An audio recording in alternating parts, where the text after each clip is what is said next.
بسم اللہ الرحمن الرحیم۔ السلام علیکم دوستو، میں محمد افتخار آپ کے اپنے چینل ہسٹری اینڈ سٹوریز میں حاضر ہوں۔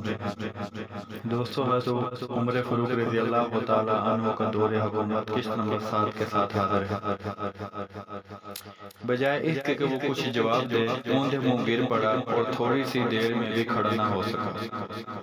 میں نے اس کے چہرے پر پانی چھڑکا، اس سے اسے ہوش آیا اور کہنے لگا، حضور آپ اپنے بچاؤ کی فکر کیجئے، ورنہ آپ بھی میری طرح آنے والے قوم کے پنجہ ظلم میں گرفتار ہو جائیں گے۔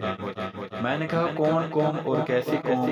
اس نے کہا، میرے آقا، واقعہ یہ ہے کہ میں غلاموں کی ایک جماعت کے ساتھ لکڑیاں لینے گیا تھا۔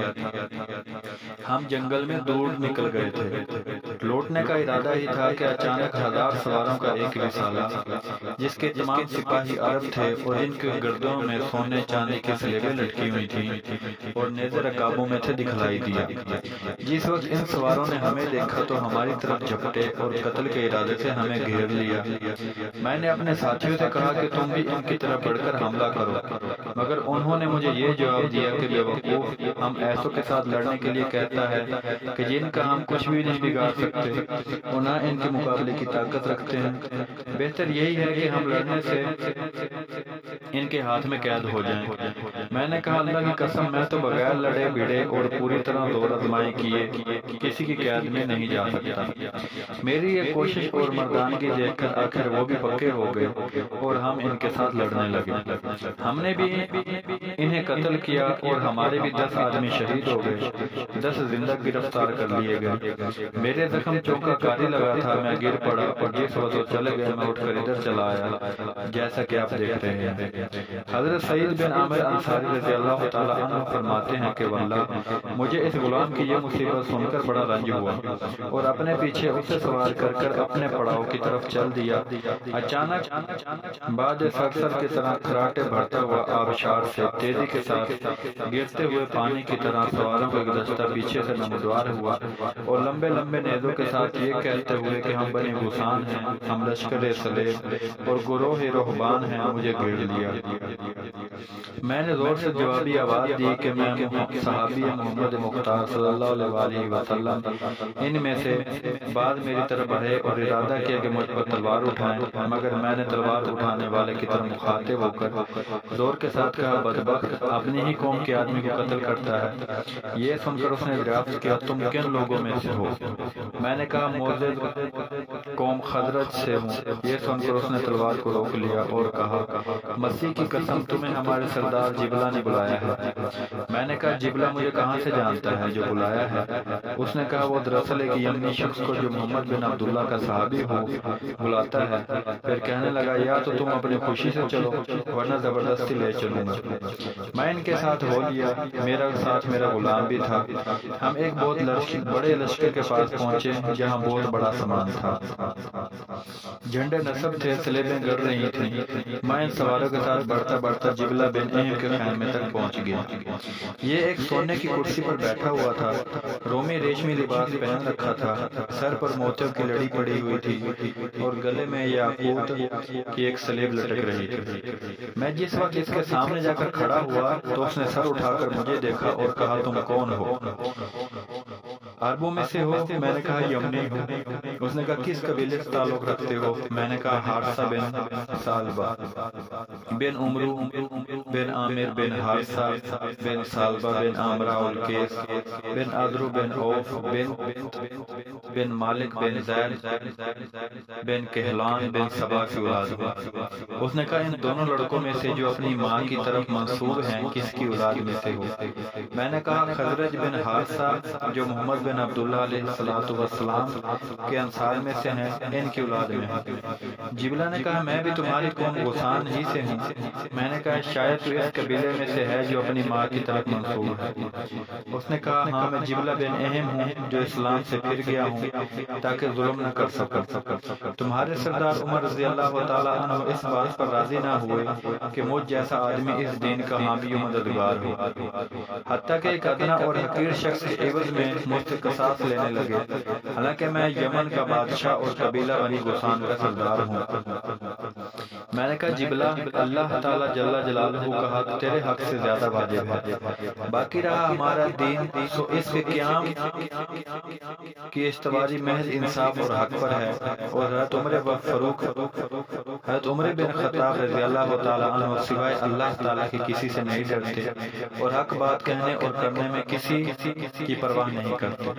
اس کے بعد جبلہ نے میرا نام دریافت کیا، میں نے کہا سعید بن عامر انصاری، اس نے کہا سعید بیٹھ جاؤ، میں بیٹھ گیا۔ اس نے کہا تم حسان بن ثابت انصاری کو بھی جانتے ہو؟ میں نے کہا ہاں جانتا ہوں، وہ حضرت رسول اللہ مقبول صلی اللہ علیہ وسلم کے شاعر ہیں۔ رسول اللہ نے ان کے حق میں فرمایا ہے، یعنی تمہارا نام احسان ہے اور تمہاری زبان دیکھ برآن۔ میں نے کہا تم انہیں چھوڑتے ہوئے کتنے دن ہوئے؟ میں نے کہا بہت تھوڑا عرصہ ہوا۔ انہوں نے ایک مجلس منعقد کی تھی جس میں مجھے بھی دعوت دی تھی، اور میں اس میں اپنی باندی کو اپنے ساتھ لے گیا تھا۔ چنانچہ اس نے ہمیں وہ اشعار بھی سنائے، اور اس کے بعد ہم یہاں شام کی طرف چلے آئے۔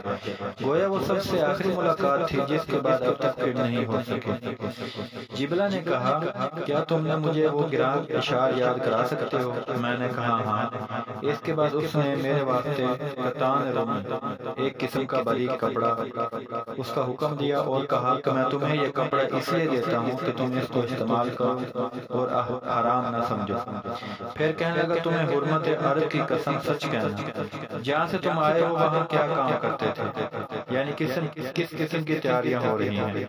میں نے کہا سچ کو کہیں آنچ نہیں، میں حضرت عبیدہ بن جراح کی فوج میں سپاہی ہوں، ہمارا ارادہ حلب اور انطاکیہ پر چڑھائی کا ہے۔ اس نے کہا کہ بادشاہ نے مجھے نیز اس سردار والی امودیہ کو امیر کنسرین کی مدد کے لیے روانہ کیا ہے، کیونکہ اس نے اس صلح نامہ کو جو تمہارے ساتھ کیا تھا فریب کر کے توڑ دیا، اور اسی کے انتظار میں ہم یہاں پڑے ہیں کہ وہ یہاں آئے تو ہم اس سے مل کر کام شروع کر دیں۔ اب تم اپنے سردار ابو عبیدہ بن جراح کے پاس جا کر ہمارے تلواروں سے ڈراوا دو اور کہو کہ جس راستہ سے آئے ہو اسی راستے سے لوٹ جاؤ، اور بادشاہ کسی شہر سے تعدد نہ کرو، کیونکہ اب ہم اس کی مدد پر ہیں۔ جو شام کے ممالک تم نے چھین لیے ہیں ہم وہ بھی بہت جلد واپس لے لیں گے۔ حضرت سعید بن عامر فرماتے ہیں کہ میں اسی گفتگو کے بعد اپنے گھوڑے پر سوار ہوا، اپنے غلام کو اپنے پیچھے بٹھلایا اور مسلمانوں کے لشکر کی طرف روانہ ہو گیا۔ یہاں پہنچ کر جس وقت لوگوں نے مجھے دیکھا تو لپک کر دریافت کرنے لگے کہ عامر تم کہاں چلے گئے تھے؟ یہاں تو تمہارے متعلق تشویش پیدا ہو گئی تھی۔ میں سیدنا حضرت ابو عبیدہ بن جراح کے خیمے میں آیا اور آپ سے اپنا اور جبلہ اہم کا تمام قصہ دہرایا۔ آپ نے فرمایا حضرت حسان بن ثابت انصاری کا حال بیان کرنے کی بدولت باری جل جلالہ نے تمہیں اس مصیبت سے رہائی بخشی۔ اس کے بعد آپ نے صحابی رسول کو جمع فرمایا اور مشورہ لیا اور کہا کہ اس میں آپ حضرات کی کیا رائے ہے؟ کہ امیر کنسرین کے ساتھ ہم نے حالانکہ افائے عہد کیا مگر اس نے ہمارے ساتھ غداری کی۔ حضرت خالد بن ولید نے کہا کہ باغی اور غدار ہمیشہ گرا کرتا ہے، اگر اس نے ہمارے ساتھ مکر و فریب کیا ہے تو اللہ جل جلالہ بھی اس کے گھات میں ہے، ہم اس سے زیادہ انشاءاللہ العزیز اس کے ساتھ بہت ہی جلدی مکر کر کے دکھلا دیں گے۔ میں اصحاب رسول اللہ سے 10 آدمیوں کو جو وہ منزلہ 10,000 کے ہیں ساتھ لے کر ان کے پاس جاتا ہوں۔ حضرت ابو عبیدہ بن جراح نے فرمایا اے ابو سلیمان یہ کام تمہیں سے ہوگا، جو جس کام کے لیے ہے اسے وہی بخوبی انجام دے سکتا ہے۔ تم اپنے ساتھ جن جن کو چاہو صحابہ رضوان اللہ تعالی اجمعین میں سے 10 آدمیوں کو لے لو۔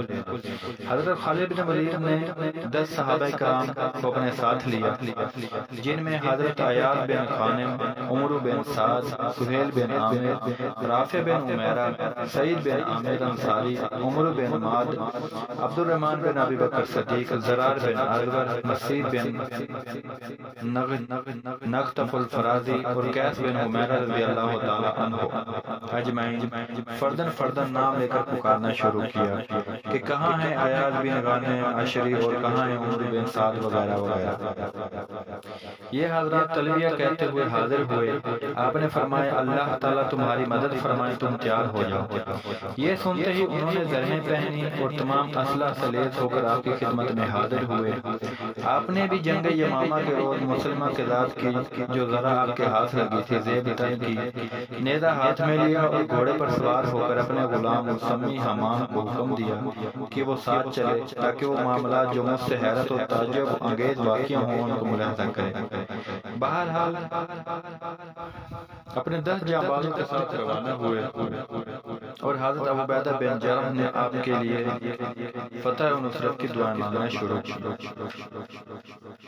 کچھ دور نکل جانے کے بعد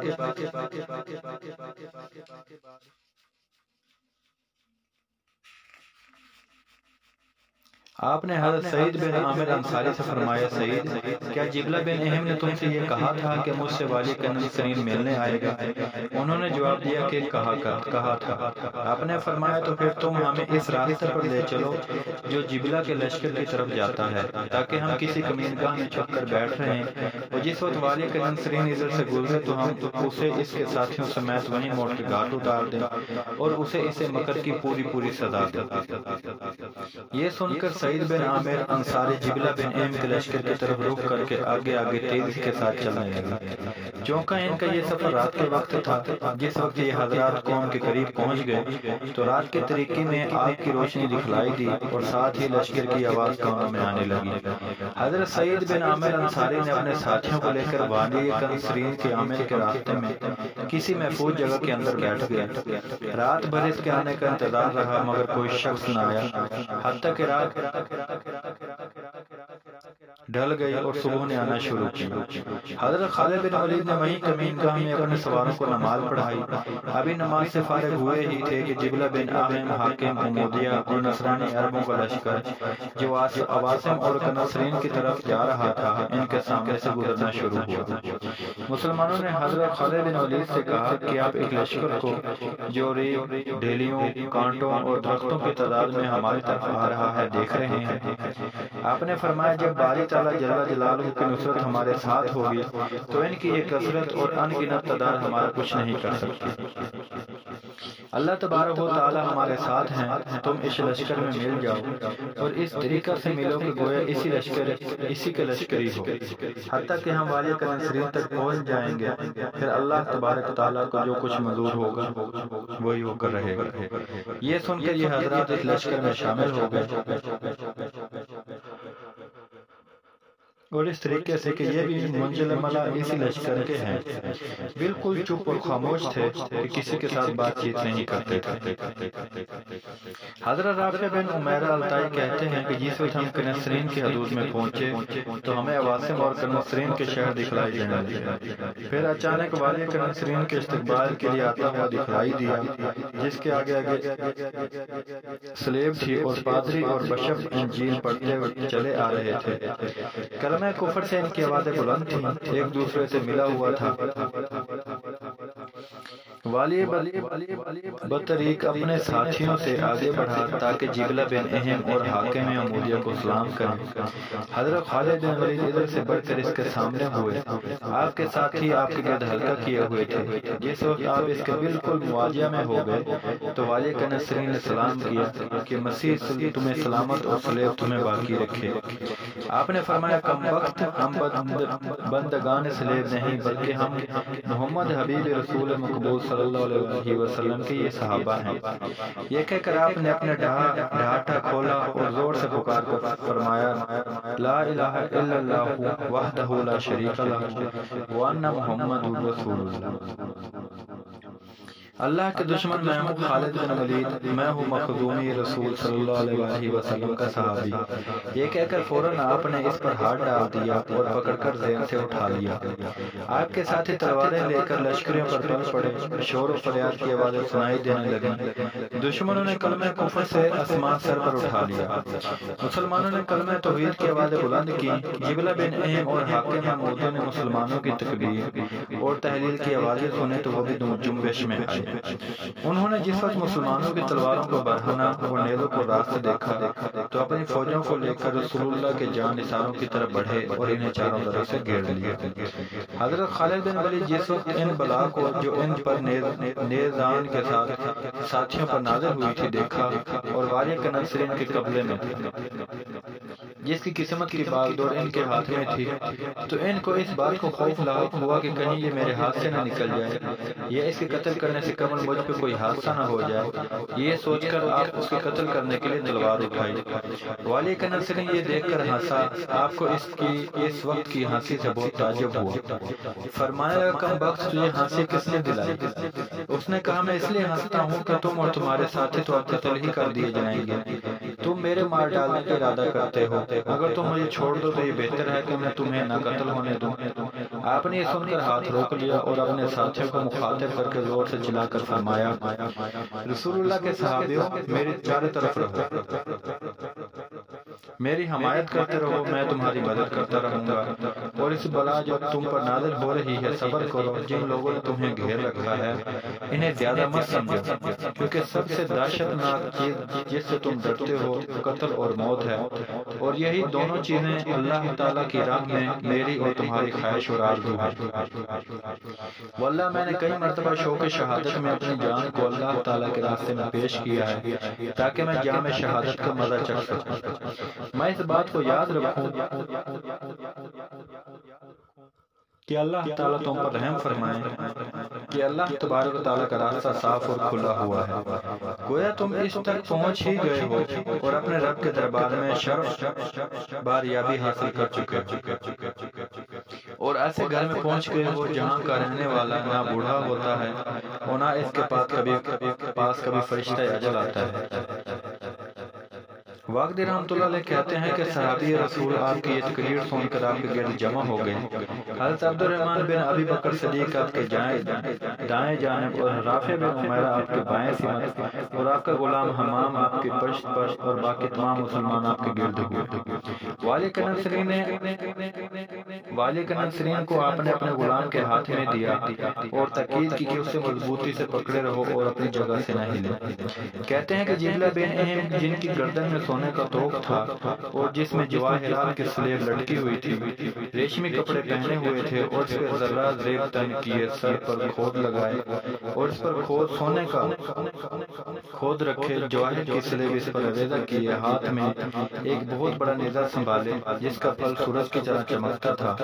قوم غسان کے نصرانی عربوں کا لشکر لیے ہوئے مسلمانوں کی طرف بڑھتے۔ حاکم اموجہ کے ایک مضبوط چٹان یا برج اس کے ساتھ تھا جس کے چاروں طرف قوم مدلجہ کے بدری سپاہی تھے اور ان تمام کے گرد ان کا لشکر چھایا ہوا تھا۔ حاکم اموجہ نے جس وقت حضرت خالد بن ولید کو دیکھا کہ آپ نے والی کے نصرین کو ذہن سے اٹھا کر اپنے ہاتھ میں لے لیا ہے اور اسے کسی طرح نہیں چھوڑتے، تو اسے اس بات کا خوف ہوا کہیں آپ عجلت میں اسے قتل نہ کر دیں۔ یہ سوچ کر جبلہ بن اہم کے پاس آیا اور کہنے لگا یہ عرب لوگ تو آدمی کیا شیطان جو معلوم ہوتے ہیں، کیا تم نے دیکھتے کہ اس عربی نے اور اس کے 11 ساتھیوں کو ہماری فوج نے گھوڑوں اور اتنے بڑے لشکر سواروں نے چاروں طرف سے گھیرا ہوا ہے، مگر انہیں کچھ پرواہ نہیں، اور باوجود ان سب باتوں کے وہ ہمارے ایک ساتھی کو پکڑے ہوئے ہیں اور ان کے پاس قید ہے اور اپنے ہاتھوں سے کسی طرح نہیں چھوڑتے۔ مجھے اندیشہ ہے کہ وہ اسے کہیں قتل نہ کر دے۔ بادشاہ کو وہ بہت زیادہ عزیز ہے، اس لیے تمہیں اس عربی کے پاس جا کر استدعا کرنی چاہیے کہ تم ہمارے اس ساتھی کو چھوڑ دو تاکہ ہم بھی تمہاری جانوں کو چھوڑ دیں۔ جس وقت وہ ہمارے ساتھی کو یہ سن کر چھوڑ دیں گے تو پھر ہم ان پر حملہ کر کے ان سب کو موت کے گھاٹ اتاریں گے۔ حضرت رافع بن عمیرہ تائی کہتے ہیں کہ ہم رومیوں اور نصرانی عربوں کے لشکر کے اندر حضرت خالد بن ولید کے چاروں طرف کھڑے ہوئے تھے۔ ہمیں چونکہ ذات باری تعالیٰ جل جلالہ پر پورا بھروسہ تھا، اس لیے ہمیں دشمن کی فوج سے کسی قسم کا خوف و ہراس نہیں تھا۔ اچانک جبلہ بن اہم ہماری طرف آیا اور چیخ کر کہنے لگا تم کون لوگ ہو؟ آیا محمد صلی اللہ علیہ وسلم کے مشہور صحابہ میں سے ہو یا تابعین عربوں میں سے؟ اس سے پہلے کہ تمہیں ایک نشانہ ہلاکت بنایا جائے مجھے اس بات کا جواب دے دو۔ ہماری طرف سے جواب دینے اور گفتگو کرنے والے حضرت خالد بن ولید تھے۔ آپ فوراً اسے مخاطب کر کے کہنے لگے کہ ہم جناب محمد صلی اللہ علیہ وسلم کے مشہور صحابہ میں سے ہیں، ہم اہل قبلہ ہیں، ہم اہل قبلہ ہیں، ہم اہل اسلام ہیں، ہم صاحب اکرام اور انعام ہیں۔ اگر تیری مراد ہمارے نسب اور قبیلوں کو معلوم کرنا ہے تو ہم چند متفرق قبیلوں میں سے ہیں۔ اللہ جل جلالہ نے ہمارے دلوں کو ایک کر دیا ہے اور ہم سب کے واسطے ایک کلمہ مقرر کر دیا ہے جس میں ہم سب جمع ہیں۔ دوستو 7 نمبر قسط کا اینڈ یہیں پہ ہوتا ہے، انشاءاللہ 8 نمبر قسط کے ساتھ وہ جلد حاضر ہوں گے۔ دوستو ویڈیو دیکھیں، پلیز لائک کریں، شیئر کریں اور کمنٹ باکس میں آگے کمنٹ بھی ضرور کریں۔ شکریہ۔